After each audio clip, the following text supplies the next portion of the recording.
pun badhe rolasan yang radi telat jamak takhir karena diundang makan ya wajib, diet itu hanya sunnah. Maka saya mendahulukan yang wajib. Sampai di sini ditembak lagi, dimintai untuk ular-ular ya, ularnya sakjane sudah ucul ya mau. Karena kewajiban dimintai nasihat ya falyan sohlahu, maka nasihatlah kepadanya yang meminta semampunya sesagedipun ya.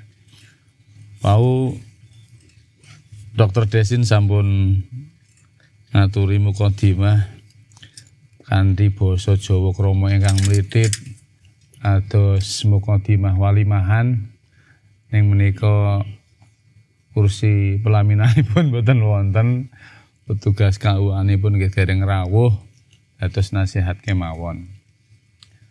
Sedikit yang saya sampaikan dari apa yang saya baca dari petuah-petuah para ulama, diantaranya Syekh Muhammad bin Abdul Wahab, kemudian Syekh Fauzan Al-Fauzan, dan juga sering dinukil oleh Allahu Yarham yang baru saja meninggal, Syekh Al-Syekh ya, Syekh Abdul Aziz Al-Syekh rahimahullah yang hari ini apa kemarin ya meninggal dunia, kemarin ya. Beliau sering menukil bahwasanya manusia hidupnya mau dinamikanya seperti apa ya. Selama masih di dunia maka dia tidak akan bisa terlepas dari 3 keadaan. Oleh karena itu resep kebahagiaan itu hanya ada 3 ini. Mereka mengatakan unwanus sa'adah as-salasah. Alamate wong bahagia itu hanya ada 3. Yang pertama adalah idza u'tiya syakara wa idza tuliya sabara wa idza athnaba istaghfara. Yang pertama adalah apabila diberi nikmat sesuatu yang sesuai dengan harapan kita, sesuai dengan obsesi kita, baik dalam urusan dunia maupun urusan lebih-lebih agama akhirat, maka hendaknya dia banyak bersyukur kepada Allah Subhanahu wa taala. Tatkala nikmat syukur. Yang kedua, tatkala Allah timpakan kepada kita suatu keadaan yang tidak sesuai harapan, meleset, tidak berkenan di dalam hati kita, tapi kok ditakdirkan oleh Allah. Termasuk juga masuk ibu dunia, musibah-musibah dunia. Kita kepinginnya jadi orang kaya, kok malah dikasih paceklik. Kita kepinginnya sehat terus, napa mboten Dok. Tapi kadang-kadang kita dikasih ya ganjaran sakit gitu. Kita kepingin punya ini meleset. Kepingin selalu bersama tapi berpisah. Nah, kepingin mendua tapi masih istiqomah jomblo. Ya, itu namanya harus sabar dan sabar ya. Kemudian yang ketiga adalah manusia apabila tergelincir dalam perbuatan dosa, salah, dosa, ya itu namanya manusia dhaif, manusia lemah. Pasti suatu ketika dia tergelincir dalam perbuatan dosa. Maka ketika dia tahu atau diingatkan oleh orang lain, kamu salah, kamu dosa, ya, maka segera untuk istighfar kepada Allah Ta'ala, mohon ampun. Jangan malah dosa itu dinikmati, rasanya kok enak itu. Kemudian diulangi, kemudian ketagihan, apalagi jadi kebiasaan itu ya. Nah, dosa-dosa itu jangan sampai menjadi kebiasaan kita. Ya, kebiasaan kita akhirnya dinikmati, diulangi terus, jadi tabiat kita sampai akhir hayat, naudzubillah min dzalik. Ya, terutama saat kita sendirian ya. Jangan sampai saat sendirian kita sering menikmati dosa, sering menikmati perbuatan yang tidak diridhoi oleh Allah Subhanahu wa taala. Kuncinya kita itu adalah saat sendirian. Kalau saat bersama seperti ini ya insya Allah semuanya nampak baik. Gini apa nggih? Semuanya ya orang soleh, semuanya ustadz, ya semuanya baik-baik saja. Tapi ujiannya adalah saat kita munfaridan. wahdi, sendirian, maka jangan sampai menikmati dosa. Lebih-lebih lagi nyun sewu, sebagian kita sudah pernah muda. Saya tidak mengatakan tua ya, nanti tidak malah baper ya, pernah muda gitu aja. Rada halus titik. Sudah 40 tahun lewat itu kan masa mudanya sudah berlalu. Kalau masalah gairah sih selalu stabil bisa, bahkan lebih membara bisa. Tapi usia tetap nggak bisa. Makanya tidak ada orang yang awet muda. Ketoke nom ngono wae. Asline ya wis tuwa. Ya kaya aku iki contone. Aku jejer karo Kang Pras iso-iso wong arane tuwa Kang Pras. Tapi hakikatnya nggak bisa. Tetap saya lebih tua, lebih lama menuju kepada ajal ya gitu. Oleh karena itu kan Nabi juga menganjurkan kita untuk berdoa di pagi dan sore hari itu, Robbi a'udzubika minal kasali wasu'il kibariyah. Ya Allah, saya berlindung kepadamu dari dua hal, dari sifat malas. Malas itu artinya punya fasilitas, punya kesempatan, punya kesehatan, tapi nggak ada gairah untuk berbuat baik.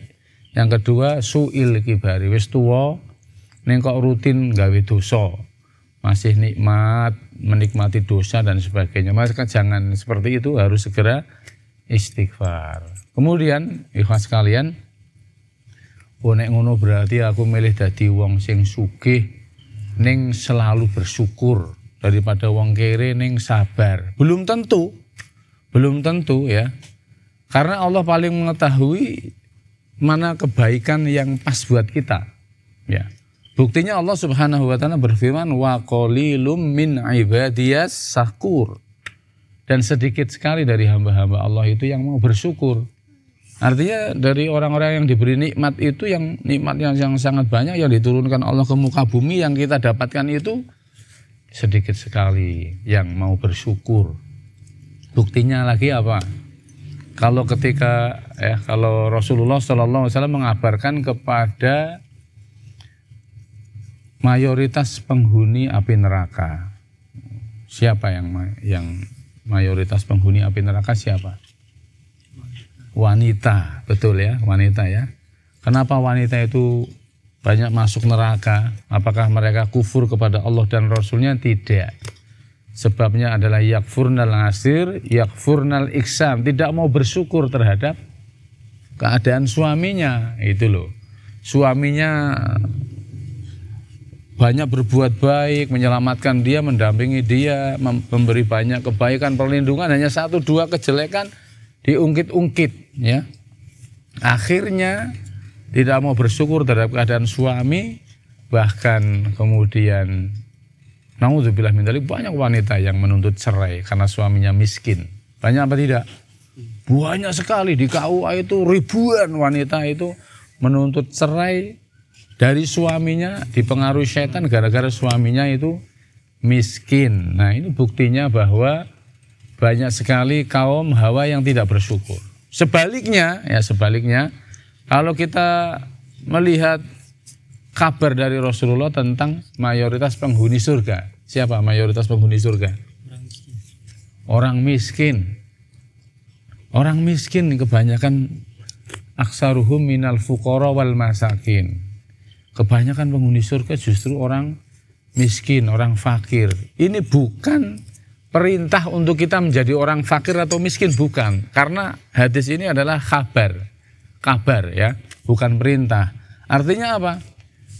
Artinya mafhum mukhalafahnya banyak orang kaya yang tidak bersyukur, lebih banyak orang miskin yang bersabar. Dan apabila sama-sama takwanya antara orang kaya dengan orang miskin, maka dalam riwayat yang lain disebutkan orang miskin itu yudkhilul jannah, masuk surga itu lebih dahulu daripada orang-orang kaya dari umatnya Rasulullah SAW dengan jarak 500 tahun. Kenapa? Karena orang-orang kaya itu dituntut kepemilikan hartanya, dari mana hartanya diperoleh, untuk apa hartanya itu dibelanjakan dan lain sebagainya. Oleh karena itu jamaah sekalian, kawan-kawan sekalian, Kita mau jadi orang kaya no problem, mau jadi orang miskin no problem, mau terkena musibah juga sebenarnya kalau kita itu menelisik dari pesan para ulama itu sebenarnya juga anugerah. Ya, anugerah kalau kita itu betul-betul mendalami, karena dengan musibah itu akan menghapuskan dosa-dosa kita. Oleh karena itu kaya miskin adalah takdir. Ya, kaya miskin adalah takdir, sukses bisnis atau usahanya juga pailit itu juga nasib. Ya, yang penting bagi kita keadaan bagaimanapun kita harus menjadi orang yang bertakwa kepada Allah Subhanahu wa taala, karena inna akramakum indallahi atqakum. Mau jadi orang kaya yang bertakwa itu jempolnya 7 ya, jempolnya 7. Kalau ada orang kaya itu nggak pernah sholat banyak sekali. Tapi kalau ada teman kita yang Masya Allah kaya, syukuran seperti ini, nah ini luar biasa teman-teman yang harus kita syukuri. Kita doakan kepada kawan kita yang memberikan rasa syukur dengan sedekah kepada kita dengan doa Allahumma fima razaqtahum aghfir lahum warhamhum. Ya, semoga Allah memberikan rezeki yang melimpah kepada saudara kita ini, memberikan ampunan dan memberikan rahmat. Amin Allahumma amin. Demikian saja petua dan ular-ular dari saya. Semoga bermanfaat yang sedikit ini. Billahi taufiq wal hidayah wal inayah. Wassalamualaikum warahmatullahi wabarakatuh.